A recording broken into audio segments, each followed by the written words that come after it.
This episode is brought to you by Atlassian. Atlassian software like Jira, Confluence, and Trello help power global collaboration for all teams, so they can accomplish everything that's impossible alone. Because individually we're great, but together we're so much better. Learn how to unleash the potential of your team at Atlassian.com. That's Atlassian.com. Tap the banner or visit this episode's page to learn more. Atlassian. The DFS studio is brought to you by DraftKings.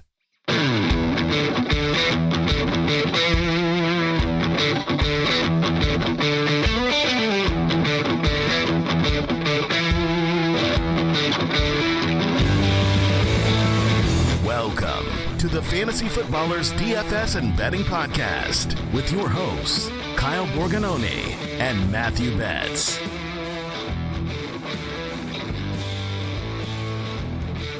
Welcome back, folks.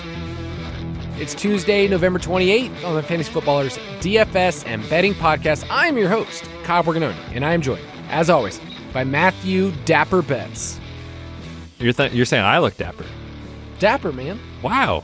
I really like that. Yeah, I am rocking a Patagonia vest today. I've been big into vests, man. It's fall. It's getting cold out there. But like it hasn't really been so cold that you're like ready for a full winter get up. So I've been rocking some vests recently. So I appreciate the compliment. When I woke up this morning, I looked in the mirror and thought, yeah, it's time for a haircut. It's time to shave. So I'm glad that you at least gave me a little bit of confidence here, because I did not feel the same when I woke up this morning. Yeah, I mean, you're looking dressed for success for a podcast. And I do that sometimes working from home. There's certain days I'm going to get, I'm going to put on actual clothes, not just like sweats or whatever. I'm going to go for it today. But give some context for cold, because I'm adjusting back to life in the South here in Atlanta, where it's way colder than what it was last year when I was in Arizona. So what's it like there? I know it snowed in Vermont, the model hit, duh, that was easy, but what's Pennsylvania life like? Dude, the model, I mean, it's just undefeated. I imagine never fading it. Couldn't be me. Yeah, PA, it's cold, but it's not terrible. So it's been like, around 40-ish, and it'll get obviously colder at night, a little colder in the mornings, but like 40 to 50 during the day most weeks. But it is going to keep getting colder and colder and colder. Obviously, that's how this works. But what's crazy about that is, when I was in Vermont, and I lived there for about 5 years, when I was in Vermont, literally like people would just do anything, anytime, no matter what. Because if you didn't go outside in 15-degree weather or 20-degree weather, you'd be in your house for like 4 or 5 months straight. So you just get so used to it. So it's like now when people are like, oh, it's so cold, and it's like 30, I'm like, oh, this is actually seasonably nice around here. So you just embrace it, and you still get outside. Yeah, my kids still want to play outside. They still want to hang out. And hopefully you had a great Thanksgiving. The Thanksgiving slate, the weekend, everything else was great for you. On this podcast, we will turn the page, talk about Week 13, kind of preview it, talk about the salary standouts. There is a 50-point total game, if I'm still looking at the right lines. Is that still correct? It is still there. Are we taking the under? Yeah, of course. But also at the very end, like you wait on these things. You wait till it gets bet up a point or two. Oh, for sure. There you go. I will say that I don't know if I was being sharp or just I stumbled into something a couple years ago, but I started seeing that trend of 50-point games hitting the under. And I just said, hey, if you just blindly bet this throughout the year, you're going to be fine. We don't even get 50-point games anymore to bet the under. Now it's like if you get a 48.5, you're like, you got to take the under, because that's the way the NFL is trending. Dude, they're onto you. I guess I feel stupid just even throwing it out there, but it's been quite the trend in the NFL over the last year or so. So we'll talk about some of those, but let's review our cash picks from last week. Straight cash, homie. And it was a long week, man. You and I had a couple different slates to talk through. For Thanksgiving slate, it was kind to me. It could have been even better, where Betz and I, on that Sunday night game, I had a live team in the Millie Maker that was sitting at 28th place in the Millie Maker. Deebo Samuel just scored a touchdown, and I looked at everyone's lineups ahead of me. I go, there's 5 other people that have a dupe lineup, and then that's it. So like me and my crew of Debo people were ready to just rise to the top after that first touchdown. And then it didn't go so well. And then the Christian McCaffrey game happened, which was just, it was so funny because we were texting and I was like, man, like I really need CMC in like, my home league. I need him in my dynasty league. But like for you, I hope he's like, 20 points. He's good, but he's not great. And you're like, yeah, that'd be great. Bonkers. And Debo goes bonkers. But of course, CMC is just unstoppable and goes bonkers. But yeah, that was a fun slate, man. I thought it was really good. I thought some of the stuff we talked about went really well. You called me crazy for thinking Jordan Love would have a great game. It turns out it didn't matter because Dak did Dak things. But you needed Dak stacks to get there. And, CD was a bummer because I really went all in on CD Lamb. But fun slate, man. That was a really good day of football. Lots of good food, family. And I know a lot of people did really well in the DFS pass too. So that was great to see. Yes, and Dallas Onslaught stacks is what we talked about a ton. You just didn't need CD. So if you had gotten a little different there, I just love the 3-game slate. I'm not great at Showdown. And I would say, main slate is its own thing. But a 3-game slate, I feel like I'm able to figure out the game theory portion of what you can need. So also props to you. Curtis Samuel was a player you talked about on the podcast that I was like, dude, why? Why didn't that guy just get ejected for punching? And Curtis Samuel was like one of the main parts of my Million Maker roster that had a run. I mean, I didn't tell my wife. I did the same thing I always do. And she goes, wow, you are very stressed out right now. I go, well, I'll talk to you later. And so in the morning she asked, how'd you do? I go, I did fine. I mean, I obviously, not what I thought when I was sitting there like, oh, this is 10K plus. Dude, that's the absolute worst because, you and I, we get it. Listeners, you get it. You've been there. But like, your spouse thinks you did something wrong when you're like, there's 1 quarter left and you're like, oh man, I only need a few points here in Showdown or whatever it is. And it goes from, I've won 4 figures to, I barely cashed. And in their eyes, they're like, oh, well, my idiot husband messed this up. But like, we're just sitting here hoping good things happen. And it doesn't. So that's why I never tell the misses until after the fact. Yes, and the only person it really is you that I have a couple other friends that I will throw out too, but I'll usually say like, hey, going into the last, half of the games, here's where I'm at. But before then, it's just pointless because there's so much randomness, there's so much chaos. So I would just encourage you, if you're up in the Discord and you're posting midway through the first quarter of the early morning, it's not gonna end that way, buddy. It's just not. It's gonna go so many different ways. It stinks. Let's talk about week 12 because your boy, for the first time in 7 weeks, did not hit the cash line. In fact, I was 2 points behind it. In fact, I was ahead of the cash line going into overtime. Josh Allen and the team, they go up by a field goal, but you knew when they got the field goal against your Eagles, they were going to lose. So that Jalen Hurts touchdown knocked me out of the cash line for the first time in a long time. That was a wild game, and as an Eagles fan, it was super fun, but also stressful as heck to watch. I was, really happy with kind of the way we dissected the slate. We talked about Baker, we talked about Minshew, and we're like, they're fine. But we said if one of Allen or Hurts goes off in the best game environment on the slate, you're going to need them. And not only did one of them go off, both of them went off, and were just crucial to winning anything meaningful in tournaments. I mean, CJ Stroud was great as well, so he could have been in there, but I really felt like this was a week where all year we've been paying down for quarterback. This was a week that we both prioritize spending up, which I thought was right. So that was good. The other thing that was interesting on the slate from a cash perspective, we talked about Rachaad White. Looks great. Projections look awesome. And then all of a sudden, Saturday, we get the pop-up news of, oh, by the way, Rachaad White added to the injury report with a knee issue. And that one was to me, was a gut-wrenching decision. And I took it all the way down to lock. I was like, man, the matchup's so good. I really want to be in this game environment in a dome. I actually ended up getting off White to play Pacheco just because I was like, if there's any risk with the knee, that's a coin flip to me that I'll lean that direction. So I was fortunate to land on Pacheco over White, but I thought that was a pretty critical decision point on the slate as well. Yeah, you can read up my full review on the website if you want my cash lineup review. I was being a little bit wild and renegade, and I was texting Betz as I was driving home from North Carolina because I wasn't looking at projections. I was just going off of straight vibes and saying, I'm just going to do this. I know that this is wrong, but I don't care right now. And I played a much lower volume, but like I stacked Diggs with Allen. I had Tank Dell, and then I punted in a couple places I shouldn't. So you can get the full write-up on the website, thefantasyfootballers.com. It's actually a free article.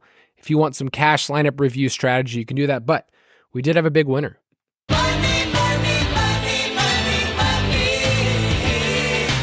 And it was not I in the Millie Maker on Thanksgiving. That would have been really fun to come on here and just say, hey, by the way, thanks Curtis Samuel. I would have given you a tip too, Betz. Dude, you probably wouldn't have even shown up today. You're right. Do you remember Kyle used to help host this podcast? Let's throw out from our Discord, Prison Nick 937 on the glorious Monday night game that was the Bears and the Vikings, which I told you, I'm not watching this game. I don't have any skin in it for fantasy. Don't care about it for DFS. I was glad that our props hit for Roschon Johnson, but I did not care. But Prison Nick got first in the NFL Showdown Red Zone. It was a $50 entry, so that's a pretty big prize for a single entry. And I'll let you read what he wrote in Discord. Yeah, I said shout out to Borg Betz. You guys rock. I never would have touched first place without you guys. I've learned so much from the pod, the articles, and even this Discord channel over the last couple of years.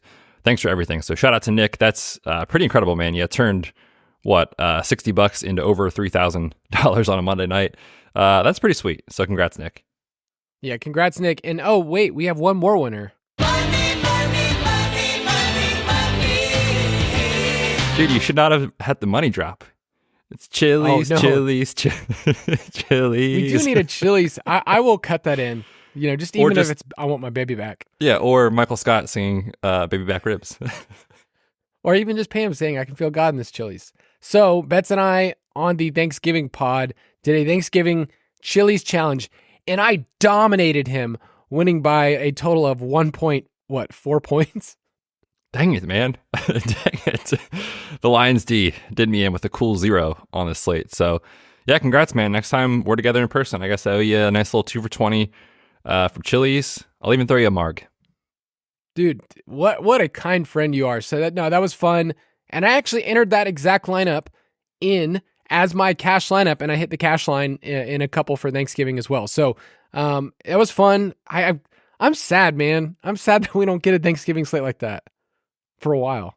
What, to do that again, the 3-gamer? I guess we have playoffs coming. We have playoffs. Right? And those are so fun because you get not only Sunday, but you get some Saturday games too. So like you have all the time in the world to digest the information, make, appropriate late swap decisions the next day, stuff like that. So that is a whole different animal, and we'll talk about that obviously when we get there. Yeah, and we'll have some playoff strategy articles I've been working through in the shadows. Just some of the data of how playoff games work a little bit differently because, teams are really going for it. This is it. You're win or you're out. And so we'll talk about that. But DFSpass.com, I was an idiot and did not mention that at the very top. Corporate is going to hound me. They're going to, I'm going to have a note on my desk. HR is coming for you. Yeah. No, they're totally flying all the way out here and saying, hey, this is not okay. But DFSpass.com, if you want all of our picks, use the promo code DFSPod and can save you some quiche. State of the main slate. Each week, we will be referring to the DraftKings Sportsbook line. It's where Betz and myself play. You can go to sportsbook.draftkings.com. And let's check in with a few wagers. One, I want to punch myself in the groin region for getting on this podcast and saying, hey, why are the Saints? Why is there 9.5? This is easy money. Bet your house on it. They've lost 2 in a row. That got me so good. They lost to my Falcons, though. I mean, what a win. I'm so proud of Bijan. Bijan was great, man. The issue is the Saints have no wide receivers left, which we'll talk about in a little while. But yes. Yeah, that one does not look great. However, Kyle, you did say, look, the Bills have a win total of 10.5 live, about, 6 weeks into the season or whatever it was.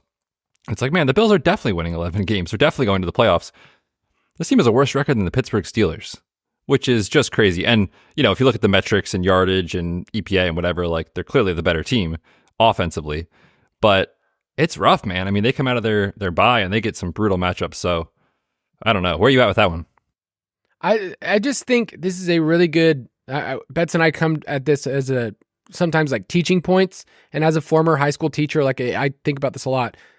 There is so much more variance than you realize with any NFL team. If you're a fan of the Bills, man, your team is so fun to watch. I love the Bills. I love Bills games. I have an Allen Diggs stack in Dynasty that is carrying me. But any team can really win in the NFL. I mean, the Jets beat your Eagles. Don't forget that. Like the Zach Wilson-led Jets. So when you look at a schedule at the beginning of the year and you just pencil in wins, that's not how this thing works, because you have to bake in injuries, which this team has had injuries on defense in a lot of different spots. Think about just the depth chart in general and what can happen over the course of the season. So when we look at win totals, that's one of our favorite things. And I would say it's one of the sharper markets that you and I have during the offseason.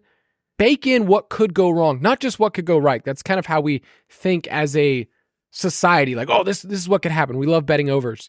So the Bills under felt like one of those things where we're just not baking in enough. We're just saying, oh, this is who the Bills are. This is what they've done in the past. Same thing with the Chiefs, right? It's like, oh, they'll just steamroll. Like, these have been tough wins for them and some gross losses too in their division. So, yeah, I need to look this up, and maybe you can later, but I wonder what it is right now, Bills to not make the playoffs. I'm assuming it's minus. It right now. What is it? Well, you tell me. Let me guess. What do you think it is? So they're 6-6, and they're heading into their bye week. Yep. I would put it at minus 175. Minus 700. Are you serious? To miss the playoffs, yes. Jeez. Okay. Well, they're not going, man. I was way off. Samsonite. Knew it started with an S, though. All right. And I just want to give you some props. We had a great week in the DFS Pass for props. Dude, this was a wild week. Thanksgiving, is its own animal. And then, of course, it's like you're trying to play catch up the whole rest of the weekend. But felt really good about just the process this week and kind of where we were at with different matchups and player usage and stuff like that. Just found some good value. And so we went 8-4 on the week, which is great.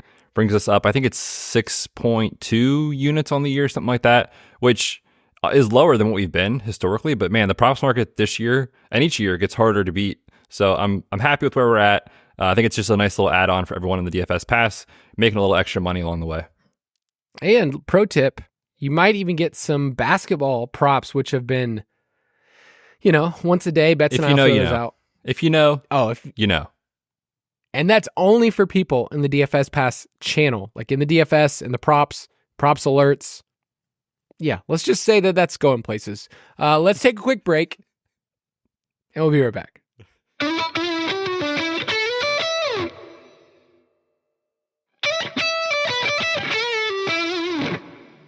You and I have been recording for a number of years together, even before I was a podcaster for my home league. So let's just say that I have some experience, but there are things in the tool belt of a podcaster that I feel like I'm still bringing out. One of those is the dramatic pauses in between stuff, just to emphasize, but I'm working on my craft, man. Dude, always got to stay working, got to stay grinding, getting better every day. It's not just athletics or other things in life. I mean, podcasting, dude, it's hard, man. Not everyone can do this. Unique New York. Trying every day. Waking up. Let's talk about the games for Week 13, looking at the main slate. We have a lot of teams on bye. Bills, Bears, Ravens, Giants, Vikings, Raiders. If you have a home league team, I'm sorry, your team is probably destroyed this week. If you have some of these players, you probably just count it as a loss. I was looking at some of my best ball teams. I was like, oh, sweet, Lamar. Oh, nope, he's gone. All right, Josh Allen. Nope, that team's not getting any points this week. There also are a number of teams off the main slate this week. Seattle, Dallas, Kansas City and Green Bay is Sunday night, and then Cincinnati and the Jaguars, who are right up there at the top of the AFC. Those teams are not on the main slate. However, we do have a game that's over 50 points. That's Miami at Washington. So we have some good ones, but give me the teams with the highest implied totals for Week 13. Yeah, so this week it is the Dolphins and then the field. The Dolphins at 30 points taking on the Commanders are, head and shoulders above everyone else. The Lions and the Texans actually right behind them at 25 points. San Francisco, 24.5. And then the Steelers and the Chargers, 23.25 is their team implied total, which that's higher than the Eagles. Kyle. The Pittsburgh Steelers have a higher team total than the Eagles this week. So it's really interesting to me. But yeah, it's Miami and then basically everyone else. What are the vibes like in the state of Pennsylvania between Stress. like is I sent you that tweet of someone that's like, man, I love the Eagles except for the 3 hours a week that they play. They stress me out. Is it like 50-50 split in Pennsylvania? Pretty Between much. like Yeah, like right down the middle. If you're on the Philly side, you're an Eagles fan. If you're on the Pittsburgh side, you're obviously a Steelers fan. and then like Pirates and Phillies, do people care about the Pirates? Not often. I mean, people do, but it's obviously been rough for a very long time. So Yeah. it's not the biggest rivalry in the world. Ever since the Braves just punched them in the groin in 92. Eat it. What a year. Sid slid. Hey, Braves fans out there, giving you a shout out when Sid Bream slid and beat the Pirates. Changed my life. Changed yours too. All right, so what are your general thoughts about this slate? We have one team with a high team implied total, a bunch kind of in the middle, some middling totals, but any overarching thoughts about this slate? Yeah, I actually really kind of like it at first glance because it's only a 10 gamer, right? With the bye weeks and what we've got going on for Thursday, Sunday, and Monday Night Football. But when you really kind of boil it down, like you don't need to go to the Falcons and Jets. Like you don't really need to go to probably the Panthers and Bucks from like a game stack standpoint. Cleveland's going to be rolling out PJ Walker potentially if DTR can't clear protocol. And even so, are you really that excited about them? And they're 17.5 implied total. So like really it becomes a pretty small slate kind of quickly. And it's pretty clear, I think, like in the early window, this Lions-Saints game looks really intriguing. The Dolphins and Commanders, for obvious reasons, looks intriguing. And then in the late window, you've got some pretty decent totals with San Francisco and Philly, and then Denver and Houston. So I'm actually pretty excited about this slate because I think it's going to be one of those really good late swap sort of situations.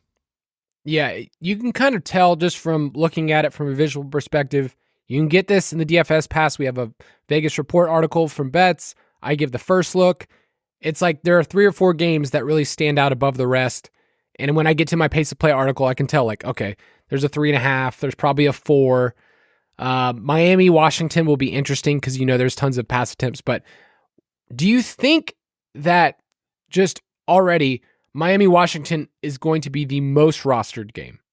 I think it is. It's just with Washington, there's not really too much to say. We kind of know the deal with their pass defense. And on the other side, you get Tua and Waddle and Tyreek and just a team that you definitely want to bet on. So that is going to carry over from cash games, I think, in tournaments. And then with Washington, it's like, it's so clear that we know the story. They drop back a ton. They're losing all the time. And when they lose, Sam Howell is chucking 45 times a game. So like, it's just, what you're getting at this point from this team and from this matchup. So I think it is going to be pretty popular because of those reasons. And I'm interested to see what happens with Washington because it seems like it's kind of a weekly like whack-a-mole situation. Like last week, it was Curtis Samuel. And, a couple weeks ago, it was Brian Robinson. And then it was Jahan Dotson. And Logan Thomas will pop up for a game here or there. But like someone is probably getting there on the Washington side just because Miami actually allows a pretty high completion rate. And if Sam Howell's going to be chucking, someone could just PPR, their way to there if they need to with volume. So I actually like to set up quite a bit. It'd just be interesting to see, for tournaments, like what the roster percentage looks like. Yeah, I was thinking about their pass catchers. And Curtis Samuel is going to get steamed up because his price is pretty low. It's $4,100. And what he did last week. Terry McLaurin always is in play. I just never really liked the ceiling outcomes. Jahan Dotson, a wild card. Logan Thomas. Like, I feel like those are going to be pretty spread out, with Curtis Samuel maybe being the most popular because he's the cheapest. So it's a fun exercise in game theory because if you take shots and say, I'm going to do a Tua double stack or just Tua and Tyreek, then I think the Washington side, you might need 2 players to really get there and differentiate yourself from the field. People are going to be playing Tyreek. Like, I'm pretty sure he's going to be the most popular wide receiver on the slate, despite being 9,600. He's 10K on FanDuel, still too cheap. So keep that in mind. We'll talk about the game later on in the week.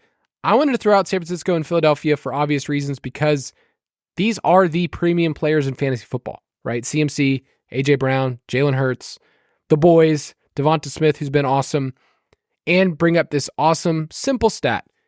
You got to throw on Philly. We said it last week. That's why I love Josh Allen. I just said they're going to throw. So Josh Allen threw the ball 51 times last week. Okay? Which is just bonkers. That's actually lowered the rate of pass rate on the Eagles. So opponents are throwing 68% of the time against Philadelphia. That's the highest rate in NFL history through 12 weeks, and that went down despite him throwing 51 times. So Brock Purdy, we'll talk about in a second. I think in cash, he makes the most sense this week. I think too, we didn't really touch on this at the top, but just the ceiling quarterbacks largely aren't on the slate. I mean, you have Jalen Hurts, obviously, but it's a tough matchup with San Francisco.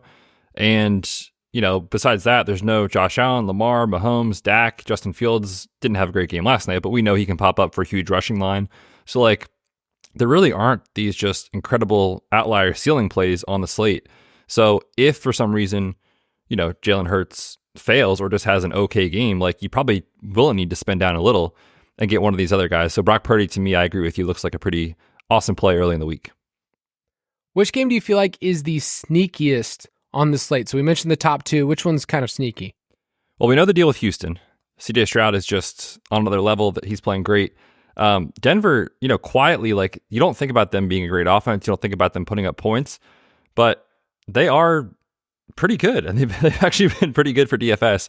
They're 17th in EPA per play since week 8. They've scored 20 plus points in 4 straight games. And on a slate like this with only one total above 50, this is one that sticks out to me as a potential spot where this could go back and forth, between Denver and Houston. It is worth noting the look ahead line was 44 for the total. That has been bet up a full 1.5 as of our recording. I'm going to say Detroit, New Orleans. I think it's more of correlation plays. I'm worried about this game because Chris Olave, Rashid Shaheed don't look like they're playing. Derek Carr really hasn't played the entire year. Let's be honest. I died laughing at someone who put a highlight of Derek Carr escaping the blitz and throwing a dime. It was a 1 yard dump off dime. They're like, okay, so he should have been sacked twice. And instead of looking downfield, just literally checks it down 1 yard. Someone gets tackled immediately. So I think in this game, Kamara should be a popular play with Olave and Rashid out. I think you'll get some PPR play there from him. And then on the Detroit side, it's one of the few times I could say you could play 2 running backs in the same game.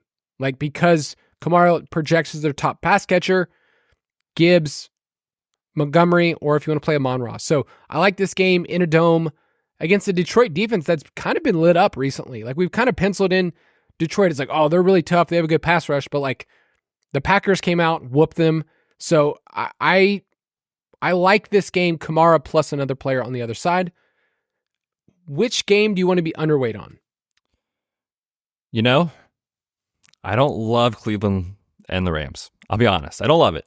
The Rams are riding high after last week against the Cardinals, but it's the Cardinals, right? Now you get a tough defense from Cleveland, plus probably PJ Walker and a banged up Amari Cooper. And so it's just one of those spots where you don't really want to bet on a Cleveland offense. And then defensively, Cleveland, we know the deal. They're dominant, and they are third in pressure rate this year, 8th in sacks per game. Stafford has been abysmal against pressure this year. He's completing 41% of his passes in those scenarios, which is 33rd among 38 qualified quarterbacks. So if Cleveland gets home, I know Myles Garrett's banged up, so we'll see on that. But if Cleveland gets home here, I think it's going to be a tough day on offense for the Rams. I'm going to go with, sadly, my Falcons and the Jets. The matchup we were all looking forward to, Ritter v. Boyle. This is a matchup when I was looking, I was like, why is this on the schedule again? Oh, wait a second. These were 4th place teams. So that's why they're set up this way. And yeah, you just don't want any part of this game. I'm sorry. Bijan is going to project fine from cash standpoint, and he can still get there. You saw last week, but Breece Hall is the most frustrating player to manage right now for me because you're going to get 10 for 25 on the ground and maybe 6 catches. And then the touchdowns are just not going to happen. They have 10 offensive touchdowns on the year. It's bad. It's just bad. So you don't want any part of that game. Tim Boyle should not be the league. Sorry, dude. Which team are you most confident hits the over of their team implied total? Yeah, I'm actually kind of surprised this one is where it's at, which is San Francisco, 24.5 points. They have 25 plus in 8 of 11 games this year. They've also hit this in 3 straight since their bye week, when their dudes are healthy, they just roll, man. They're number one in EPA per play and success rate. They're second in yards per play. They're third in points per play. Now they catch a Philly defense that, frankly, has not been that good this year. They're 23rd in EPA per play, and they're dealing with some injury issues. Fletcher Cox left last game with an injury. They lost their starting linebacker, Zach Cunningham. Their other linebacker, N'Kobe Dean, is on IR. Their slot corner is on IR. The Niners are going to roll here, man. I mean, as a Philly fan, like, I feel pretty confident that will happen because their dudes are healthy and because they're efficient. So this is going to be one of my favorite ones that I bet this week is over 24.5 on the Niners. Did it shock you that the 49ers were favored on the road? Is it still at 2.5? It's still 2.5 in favor of San Fran. I could honestly see this one ping pong back and forth between like 3, maybe up to 3.5, all the way back down to 3, like kind of as the week goes on. So I don't really know which side of that I think is right, but I definitely think the Niners are going to roll offensively. Yeah. Let's stay with a team in Pennsylvania. Let's go with the Pittsburgh Steelers, who put up 400 plus yards as apparently an offensive juggernaut. You just feed them youth over and over and over again. Just like we had that in our projections, right? Like 9 for 120 for the youth. That's exactly what we had. Obviously. So the Steelers have one of the higher team implied totals of the week. It's been bet up to 23.5. Arizona, their opponent, is allowing 26.8 points per game. That's 31st in the NFL. They're 31st in schedule adjusted fantasy points to running backs. So Jalen Warren, Najee Harris, we'll talk about them in a second. And your boy Tyler Higbee scorched them for 2 touchdowns. Stafford threw 4, which hadn't really happened the entire year. You only had 1 other multi-touchdown game. So the Steelers at home against the Cardinals are a team that you can have some trust in. I don't know how I feel about game stacking that one, like as like, oh, this is sneaky. But I think that at least one Steelers player can get there this week. So if you guess the right running back, you guess if it's the Muth, or who knows if Deontay Johnson even wants to play football. Like one of those guys that I think you can hit it right. Which team are you most confident hits the under of their team implied total? Yeah, I'm going to just follow up with what you said about the Jets and Falcons game. And it's just the Jets under 15.5, man. I mean, they've been under this line in 5 straight since their bye week. They're averaging 10 points per game. They're dead last in EPA on offense. They're 29th in points per play. They're 30th in yards per play. It's just, they're broken. And it's not getting better anytime quickly. On the other side, and you know, if Arthur Smith can establish it, he will. Teams are running against the Jets at one of the highest rates in football. So it just sets up as one of these low-scoring, gross games where it's like, 17-14 at the end of it, and you're like, oh, I didn't need anyone in that game for DFS. Cleveland's team implied total right now, it was at 17.5. And I didn't think I would say this, but Deshaun Watson, like, the team played well with him. All right, he had 5 starts. The team averaged 26.6 points per game. In the non-Deshaun Watson starts this year, it's been 17.5. And that includes one game. If you remember, they went bonkers against the Colts. It was like 39-38. So if you take that one out, it's even lower. So Cleveland's a team that you don't need really at all. Amari Cooper's banged up with a rib injury. David Njoku is fine for cash. Elijah Moore is a punt play, but man, his ceiling feels like it's like 8 points. So you don't want anything to do with Cleveland this week. They are not it. And I'm interested to see where they're going to be in the playoffs. Like, they're in the playoff hunt, but they're a team, one of those teams, like, if they make it in, you can just pencil them in for a loss. Like, they shouldn't be in there other than just their defense. So let's move on. Salary standouts. At quarterback this week, you can play Tua because it's Washington and they stink. Or you can play Purdy, who's, probably going to throw the ball 40 plus times. So is that kind of the 2 routes? I think so. And it probably just depends on what we get value-wise as the week goes on, injuries and that sort of thing. But my early inclination is to go down to Purdy. It's a great game environment. And part of the reason I want to go down to Purdy is I want to try to figure out how to put Tyreek Hill in a cash lineup this week. And he is 9,600 on DraftKings. And so if you play Hurts or Tua, that is going to be extremely tough to fit for cash games just from a median projection standpoint. So yeah, Purdy looks great. You talked about the pass rate against Philly. I talked about their team total. So let's just lean into it. Yeah, Tyreek's going to be an interesting point this week. When you ask, like, what does he have to do in a tournament? We know he's going to be popular, but like if Tyreek gets you 25 points, you're excited for that in cash. Like, sweet, you killed it for me. I don't know if it's like in a big tournament, 25 points is like necessary if other wide receivers match that at lower price points. So that's a talking point for later on in the week. Jalen Hurts on FanDuel is somebody I'm going to write up. I'm going to tell you right now at 9K just because of how awesome he's been and consistent and the rushing totals. So those are kind of our early leans on quarterback, but I think Purdy will be 50% in cash. That's my guess in double ups. Yeah, probably somewhere around there. Maybe not quite that high, but certainly in that ballpark. At running back, CMC is only 9K on DraftKings, 9.8 on FanDuel. Can you play those two together in cash? I think you can.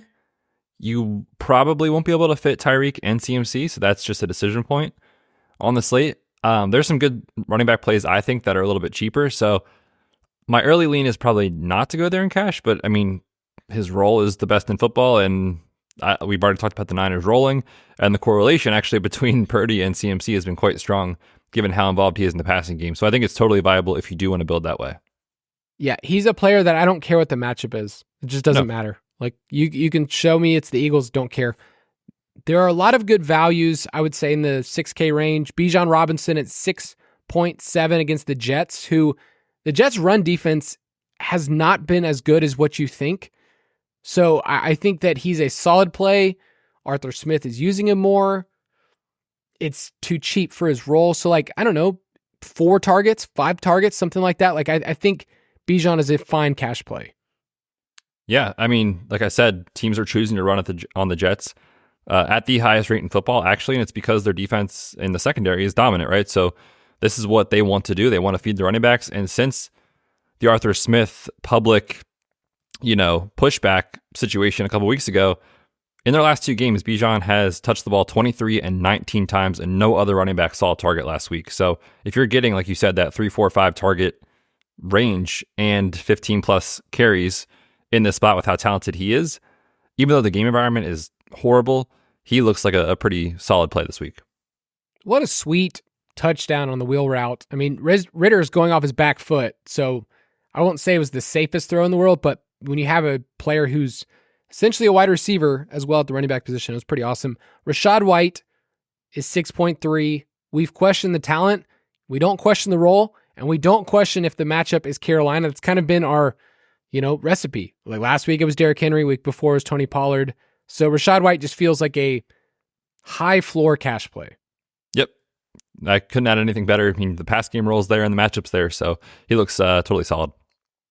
And then the Steelers running backs, I think, are the hardest for me to figure out because Najee ping-pongs between okay, they're going to use him around the goal line, and then Jalen Warren has weeks where he's the most electric player on the team. He's only 5.4, and my bias says I want to play Jalen Warren just because he looks more electric. But, I mean, if you're going for touchdowns, I feel like Najee might be a better bet. Probably, and probably a better bet.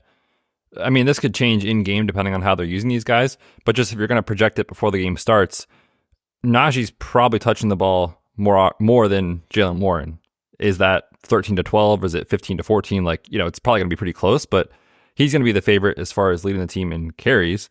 Warren's probably the favorite to lead the team in catches, so it's one of those tricky situations that I don't have a great feel on yet. And I think with that being said, you could see a scenario where the field feels very similar and they're like, I don't know which one to go with. And we actually see both these guys hopefully come down a little bit in roster percentage. Now, the matchup's so good that I don't know that that'll happen, but you could see a little bit of just analysis paralysis, so to speak, of just I don't know which one it is and look the other way. But when that happens, we always say in tournaments, that's a spot you want to attack. On FanDuel, I want to throw out DeAndre Swift because he is mispriced at 6.7, mostly for tournaments, just because we know that people are going to be playing the 49ers, they're going to be playing Purdy stacks, they're going to be playing CMC. Swift is one of those players that can end up in the end zone twice and pay off his price tag. So in FanDuel, that's way too cheap for his role. Just want to mention that there. And then Jonathan Taylor, we talked about him last week. He was one of my top plays at running back. He got in the end zone twice. I wish there was more. I wish he would have gotten to that 100-yard bonus, but he was good. I won't say great, but he was good last week. He's 7.1 against the Titans, who have definitely lessened up against the run. So he's another person to put in your cash pool. At wide receiver, we both have Tyreek. He's 10K on FanDuel, 9.6 on DraftKings. I'm trying to like weigh this out earlier in the week, but I feel like it's one of those things where he's probably going to end up as our wide receiver one in our best plays. Against this secondary from Washington? Yeah, I mean, he'll be there. There's no doubt about it. Yeah. So I want to play 49ers this week. I want to figure out, is it Debo? Is it Ayuk? Ayuk has a good tag on FanDuel at 8K. I just feel like I'm going to guess wrong. That's like that's my biggest frustration between Ayuk, Debo, and Kittle. That just means I'll probably play them a lot in tournaments. Yeah, same. And I think that's what we should do, right? They're tough to pin down as far as their projection when all three of those guys, and not to mention CMC, are healthy, is you don't know who it's going to be. But as we've said multiple times, we want to bet on the Niners this week. And so be willing to take your shots. If the field spins down at tight end in tournaments, man, like spending up on Kittle sounds awesome in this matchup. If the field is building stars and scrubs wide receivers, maybe you double it with Purdy and take Ayuk and Debo in that mid-range because no one's going to play, those sort of guys. So either way, the answer is yes on the team. We'll just see what roster percentage say, and that's going to kind of dictate how I approach it in tournaments. In the middle range, you can add them to your pool. We did last week. I'm calling them the Giddy Up Boys. It's Pity City and Josh Downs. We built this city. The Giddy Up Boys are great in terms of volume. All right, Josh Downs saw way too many targets and basically caught 5 of them. And Pity City has been so consistent over the last 6 weeks. He's 7.1. Josh Downs is 5.1. So I feel like this is going to come down to what works for your roster construction. If you're paying for Tua and Tyreek, I don't know if you can get Pity City in there as well. But they both look great. They project great. The Titans are a pass funnel. So 7.1 and 5.1 for those two Colts receivers feels safe to me. Yeah, Michael Pittman's just been so rock solid for cash games, man. I mean, averaging just over 7 catches a game on a full PPR site, that goes such a long way. And with this offense, you sort of just know where the ball goes, right? Like the tight ends aren't really that involved. They don't really have a viable wide receiver 3. Alec Pierce will pop up now and then, but he's mostly just out there running around. And it's these two dudes. Cardio. Getting his cardio in, getting his fitness in. I respect it. But Pittman's been great, and I just want to point that out. Like, he's been so steady. If you look at his game logs, it's like 9, 8, 7, 9, 8. Like, every game, that's what he catches in terms of PPR. So I love Pittman this week. It's just a matter of pricing, I think.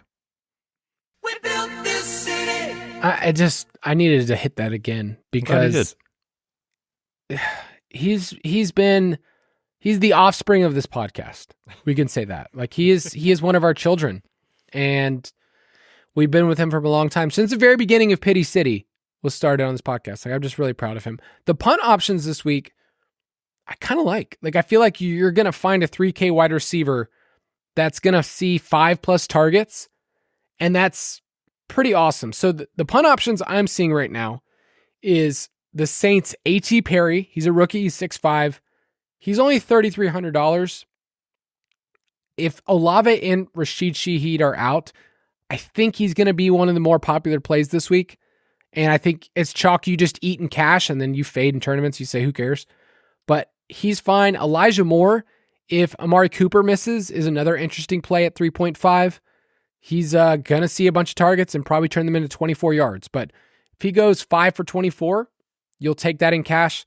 And then your boy Greg Dortch is emerging once again as a PPR threat, as like the better fantasy option than Hollywood Brown. Like, that's what he does annoyingly. He either goes from I don't play to I'm the best wide receiver on the team minus Trey McBride. Dude, Greg Dortch, just when he gets an opportunity, he has success. I don't know what it is or why this team like doesn't want to use him. They have been recently, but like he was just buried, not even really on the field at all this year until the last couple of weeks. But when he's had opportunity going back to last year, he's played well. And a lot of that came with Kyler Murray under center, and we're seeing that again this year. And actually, just to speak to it, he is tied with Hollywood for 16 targets over the last 2 weeks. Rondale Moore is 5. Like, Rondale is on team cardio right now currently. So Dortch looks solid, dude, at 3,700, taking on Pittsburgh. The Dortch. I'm seeing Patriots wide receivers on here, and I need you to talk to me because I thought Pop Dougie at 4,300. I thought is he not in concussion protocol? So this is going to be one to monitor, but he actually talked to reporters after the game, which you're not allowed to do if you are in concussion protocol in the NFL's rules. So he told reporters, like, I'm not in protocol, I'm good to go, which I think is right as far as his accuracy. But there is a chance that he could develop symptoms over the next day or two, as we see sometimes with guys that, have a head injury. So just monitor it, but it sounds like he'll be good to go this week taking on the Chargers. Yeah, and if he's out, Devontae Parker is 3.3. If you don't want to do it because you can't stand the queasy feeling in your stomach of playing Devontae Parker in cash, that's fine. Don't do it. I did want to point this out on FanDuel because it made me so sad that Cooper Kupp at 7.1 on FanDuel, which remember, he used to be like 10K a year and a half ago, is actually cheaper than Puka Nacua now. Wild times, dude. FanDuel, they've been, I think, very aggressive this year with moving guys up and down pricing, whether it's just from like performance, injury, matchup. So, I mean, you can't really fault them, right? No, I know a guy who traded for Cooper Kupp after week 6. Oh, no. And Are you that guy? I'm that guy, man. Whoopsies. I made such a good trade at the time, too. I traded away Devon Achane and Jahan Dotson, who had both come off. Dotson had come off a big game. Achane was on IR. And I was like, sweet. I turned that into Cooper Kupp for my team. And I've literally gotten doo-doo. Like, I should be playing Pop Dougie. You should be playing Greg Dortch, dude. I should be. He's apparently a better wide receiver than Cooper Kupp right now. What do I know? I just do this for a living. Cooper Kupp, please be alive, man. I need you. You are one of the great wide receivers of all time. Just team up with my boy Keenan Allen and Chris Olave, who's now out this week. I'm screwed. Tight end. David Njoku at 4.1. If Amari Cooper is out, I'm probably punting with either Elijah Moore or Njoku because he's going to soak up so many targets. Yeah, dude, and he's been getting so many targets as is with Amari Cooper in the lineup. 6+ targets in 6 straight games. And when Deshaun Watson has either left early in that game against the Colts or not played, his target shares have been 21%, 12%, not great, but 26, 27, 37, and 23% on a per game basis. So, yeah, I mean, on DK, with the way they're pricing these tight ends now, at 4,100, 6, 7, 8 targets is rock solid. I mean, and Trey McBride was so like last week and the week before and the week before. And the week before that and the week before that. Yeah. I feel like at the end of the year, Betz and I do a little bit of rewards to recap the DFS season. I feel like Trey McBride is going to be, we can't call him the punt tight end of the year because he's kind of grown out of that. He'll be the cash tight end of the year. Yeah, he's definitely one of the cash boys. Logan Thomas is fine if you want to punt. If you want to go a little bit lower at 3.6, we already mentioned the game environment. That's fine. And then I want to mention on FanDuel, George Kittle is 7.4. He's always a wild card, so I'm going to be playing him in tournaments with Brock Purdy because the field, I think, doesn't really know what to do with Ayuk, Debo, and Kittle. They end up kind of vulturing each other's roster percentage. At defense this week, I like the Lions at 3K. And if you want to punt, the Patriots at 2.4 at home against the Chargers. I mean, the Chargers are favored, but let's be honest, they're just going to lose that game too. They're going to charger their way to a loss by 3 points. Yeah, that's how it works, unfortunately. Yeah. I mean, the price is great. 2,400. We already talked about some concerns with trying to fit Tyreek and some of these running backs. So you're going to need to save it somewhere. So I think they make a ton of sense with just how often and willing the Chargers are to let Herbert drop back without playmakers beyond Keenan Allen. So it makes sense. All right. Yeah. And on FanDuel, I just want to throw out the Rams are 3.7, which I feel like is a misprice considering that they're at home against PJ Walker. So that one feels weird. And then the Titans are also favored this week, 3.4, another matchup that you can go for. So you can punt. I think you and I are going to be paying 3K or less, correct? I would like to try to. I think for tournaments, Cleveland's super interesting with just how great they've been taking on Stafford. I already talked about some of his splits against pressure. So they're interesting for tournaments. But yeah, man, I'm trying to save money. If you want to play with us, you can go to ballersdfs.com. Play in our DraftKings League, Fantasy Footballers DFS, Borg, and Betz. Had some people win some money over the weekend. They were pretty happy that they could play in a contest with people that are like-minded, that are in our Discord channel. They get to share their winnings after. So ballersdfs.com, and then make sure you actually click on the contest. You can't just get in the league. You got to get in the contest too. We'd love to play with you guys.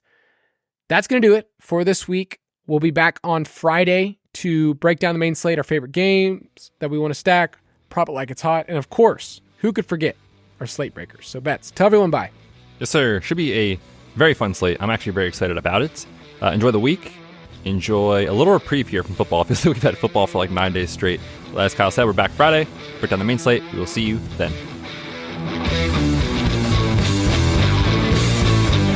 Thank you for listening to another edition of the Fantasy Footballers DFS and Betting Podcast. Don't forget to visit us on the web at thefantasyfootballers.com.